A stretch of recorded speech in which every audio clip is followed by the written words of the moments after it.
Olá, estamos começando a aula número 43 do nosso ciclo de estudos de filosofia espírita em tempos de coronavírus. Peço que aqueles que queiram contactar comigo que façam pelo nosso e-mail adm.doutrinaespírita@gmail.com. Alguns alunos começaram a aula já em um número muito adiantado de aulas. Hoje nós estamos na aula 43. Eles estão preocupados, mas é muito fácil. Todas essas aulas, todas, estão no YouTube. Vocês entram no YouTube, clicam lá Paulo Rezinski, com R-E-Z-I-N-S-K-I, e peçam Ciclo de Filosofia Espírita.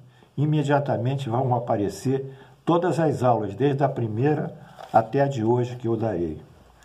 Também peço que vocês ajudem os outros colegas lá do Frei Luiz que não sabem fazer, eu diria, trabalhar com o YouTube, trabalhar com o celular. Faça essa caridade, ensinem a eles.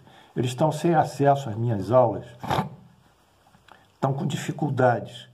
Procurem, eles devem ter um neto, devem ter um filho, devem ter um vizinho, enfim, alguém que possa minimamente ajudá-los a entrar nesse curso, porque isso será uma caridade para eles, à medida que eles vão sendo esclarecidos. Bem, esse é o meu pedido. Peço também que vocês se inscrevam aí para receberem um aviso, né, da entrada da aula no YouTube.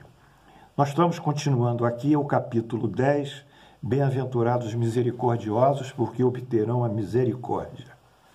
Vamos ver alguns trechos aqui do nosso Evangelho segundo o Espiritismo.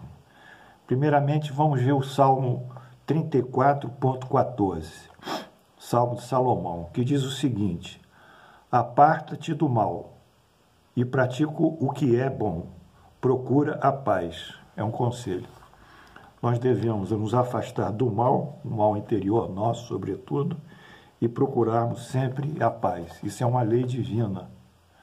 À medida que nós formos praticando esse exercício de virtudes e de afastamento dos nossos vícios, nós vamos sentir cada vez melhores, mais felizes e mais em paz. E o capítulo de hoje abrange aqui Mateus 5, 25, 26. Vamos ver o que Mateus diz. Reconciliai-vos o mais cedo possível com o vosso adversário, enquanto estáis a caminho com ele, para que não suceda que o vosso adversário vos entregue ao juiz, e que o juiz vos entregue ao ministro da justiça, e que sejais postos em prisão. Em verdade, vos digo que não saireis de lá, enquanto não houverdes pago até o último centavo. Uma metáfora muito bonita, e nós vamos abrir essa metáfora. Vamos aos pouquinhos. Reconciliar-vos o mais cedo possível com o vosso adversário. Bem, nós temos que exercer o perdão. Vimos ontem isso, e anteontem também. O exercício do perdão é compatível com a lei divina. Mas o perdão, nós vimos ontem que é um sentimento. Ele tem uma carga nossa interior subjetiva. O perdão necessariamente não estabelece razão, não estabelece justiça ou injustiça. O perdão é um ato nosso de magnanimidade, de docilitude, de brandura. A justiça nós vimos que é um princípio de não ferir os direitos do próximo. É um outro lado. Quer dizer, nós podemos perdoar muitas vezes uma pessoa, mas colocarmos-la na justiça, dentro da justiça, para que ela não perturbe a lei social ou a família, ou mesmo um casamento. Então a gente perdoa, mas a gente é justo. Perdoar é um ato íntimo, uma virtude, uma carga afetiva, uma brandura, uma generosidade, e fazer a justiça é não prejudicar o próximo e não querer para o próximo aquilo que não queiramos que nos façam. São duas coisas diferentes. O perdão é um ato do sentimento e a justiça é um ato da razão.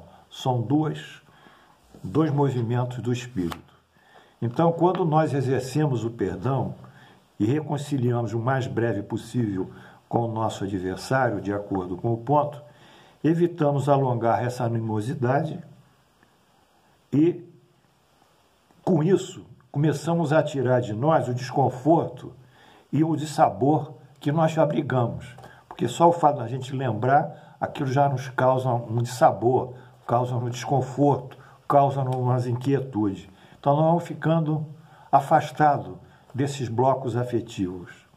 E na ilustração que nós podemos fazer é que quanto mais nós atuarmos procurando a reconciliação e exercendo o perdão, é quanto mais precocemente nós tratarmos uma doença. Se nós deixarmos a doença aí se alongando, ela vai produzir agravos e aí até casos mais sérios poderão ocorrer.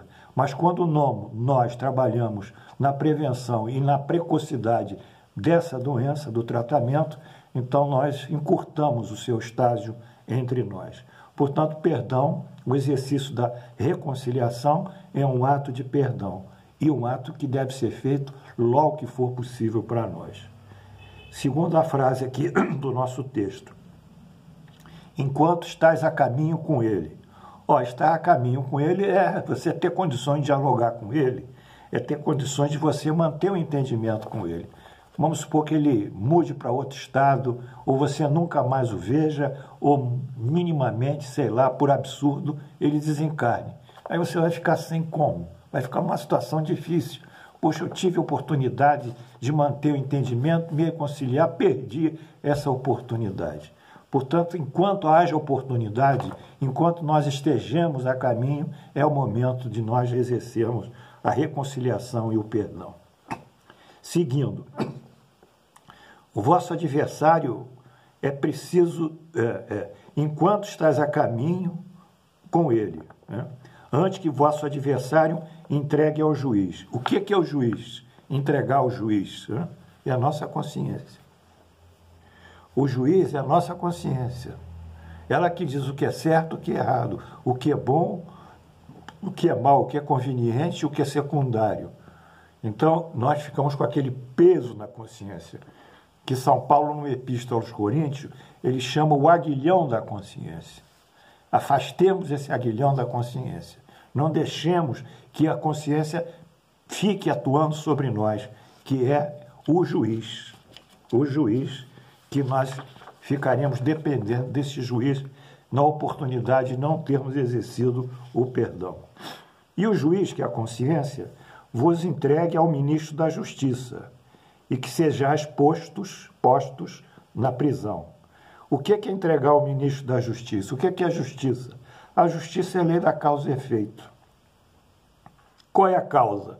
A causa é nós fugirmos do exercício do perdão, fugirmos da conciliação. E o efeito é a culpa que advirá. E, a partir do momento que nós tínhamos condições, pelo nosso livre-arbítrio, de exercer o perdão, de nos conciliarmos, nós nos furtamos, nos omitimos, então nós incorremos sobre nós próprios com a culpa e corremos também uma violação da lei divina, que é a lei da misericórdia, a lei do perdão, a lei da caridade, a lei do amor, que são leis consagradas por Jesus e também consagradas pelo próprio Espiritismo. Então, a partir disso, nós criamos um débito frente a essa lei, que sinaliza a necessidade da humildade, do amor e do perdão. E com isso, nós já teríamos lá na frente que produzir uma reparação ou passarmos por uma provação ou um sofrimento em relação a isso. Mas como o Espiritismo, ele alinha as diversas vidas numa sucessão constante, a vida na carne, a vida no mundo espiritual, depois a reencarnação, depois a própria desencarnação, são apenas a inteligência nossa, a nossa consciência, a nossa vontade, esses valores que a gente tem, os nossos conhecimentos, eles vão transitando de encarnação em encarnação, seja no mundo espiritual, seja no mundo carnal, e vão andando conosco, porque a lei do progresso assim o impõe, que nós cada vez mais nos aperfeiçoemos, nós possamos progredir. Então o Espiritismo ele não faz a diferença em relação à inteligência, à vontade e às nossas ações. Então esse resgate pode ser numa outra encarnação, aí vai ser mais doloroso, ou pode ser um sofrimento no mundo espiritual, porque quantas pessoas estão no mundo espiritual sofrendo porque não perdoaram antes de morrer. Isso aí, a literatura tem muitas narrativas sobre isso. E aí ficará preso até o último centavo. O último centavo, o que é? Isso que nós falamos, é a justiça de Deus. Terá que quitar a justiça de Deus. Então, vamos pensar todos juntos, todos com muito amor, com muita brandura. Vamos pensar. Vamos exercer o perdão. Se aquela pessoa tem dificuldade com a gente, nós vamos lá perguntar se ela tem dificuldade, se ela tem algum problema, se ela deseja um entendimento. Se ela não desejar, esse peso ficou com ela. Por quê? Porque nós, de boa fé e boa ação, procuramos o entendimento e a conciliação. Então, seguindo essa linha afetiva, psicológica, espiritual, nem é uma linha racional, tipo, sei lá, autoajuda e explicações cerebrais, neurológicas, que isso aí não é exatamente como o espírito funciona. O espírito funciona pela aquisição das suas experiências em muitas vidas.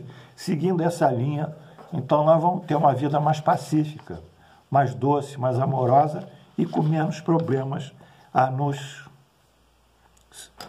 envolver. E finalmente temos o último item aqui, que eu vou ler, não sei se vai dar tempo, eu vou tentar.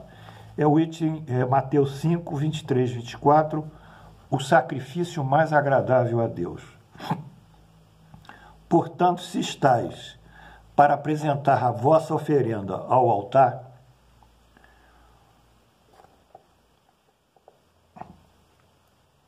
então vos lembrais de que vosso irmão tem qualquer coisa contra vós, deixai a vossa oferenda ao pé do altar e primeiro tenta reconciliar-vos com o vosso irmão. Depois voltar e fazer a oferenda.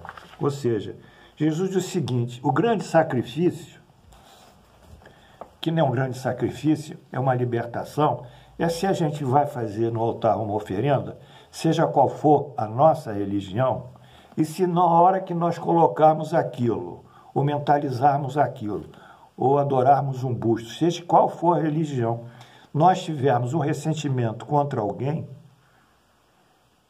uma mágoa, um rancor, uma inquietude, uma revolta íntima, então deixemos a oferenda aqui, no pé do altar, nessa metáfora de Jesus, e vamos conversar com aquela pessoa e nos conciliarmos. Depois de nós termos nos conciliado, nós voltamos e, de acordo com a nossa proposta, nós colocamos a oferenda e ela será aceita. Essa metáfora de Jesus diz que realmente o que vale para ele, e para Deus sobretudo, são os nossos sentimentos. Né? Os sentimentos depurados, finos, de perdão, são uma verdadeira alegria para o Pai. Qual é o pai que não se alegra com o filho produzindo bem, perdoando, conciliando, sendo pacífico, mantendo entendimento até com seus adversários? Qual é o pai que não se alegra? Então, se nós humanos nos alegramos quando nossos filhos tomam essa conduta, imagine então Deus, que é todo amor e bondade. Portanto, o ponto de hoje tratou justamente da conciliação, que é um ato que nós propomos e devemos executar do exercício do perdão. E também que a grande oferenda ao Pai é justamente nós exercitarmos o perdão, que vale mais do que alguma coisa material. Que Deus nos abençoe, estamos encerrando, amanhã nós voltamos, graças a Deus.